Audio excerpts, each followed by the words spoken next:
Cut your basil so you'll keep producing and harvesting basil until your first frost. Thank you for joining me today at Family Guide to Herbs Online School. I'm Carolyn Gibson, family herbalist, organic farmer, massage therapist, and I will be your instructor and guide today. At one time, we were the largest organic growers of basil in Texas and sold to all of the Whole Foods. So we know a little about growing and harvesting basil. We would harvest our basil twice a week. We packaged it in 3-ounce bags, the perfect amount to make pesto. Basil's main mission in life is not to entice you with its intoxicating aroma, nor is it to treat you to basil pesto or other Italian dishes.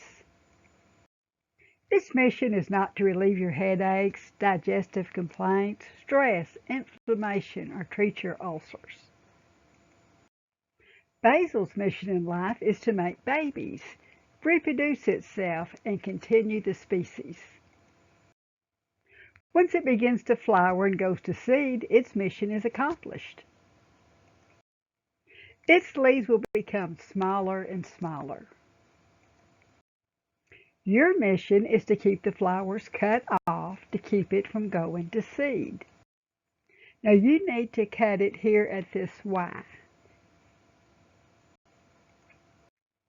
As the plant becomes older, you'll need to cut further and further down the stem. But don't worry, it will grow back. Now when you have basil plants that look this bad, cut it a few inches up from the ground. Once it starts growing flowers, it will be a constant job to keep these flowers cut off. Now pinching off the flower heads will not work. You need to go all the way past the Y. Now if you keep your basil watered and fertilized, it will keep producing till first frost. The more you harvest it, the more you need to fertilize. Because we harvest ours twice a week, we had to fertilize once a month. Now basil does not like cool weather, and especially doesn't like anything below 50. Now it will continue to grow until first frost, but it will grow back really slow.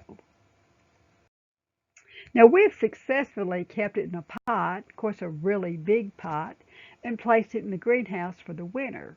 The bigger the pot, the bigger the plant. Now it did not provide us with any leaves during the winter time, but did survive until spring, and we were able to harvest it all the next summer. Now to retain the most of its wonderful aroma, harvest before noon. The heat from the sun will evaporate many of its essential oils. You will notice that the basil will often wilt during the heat of the sun.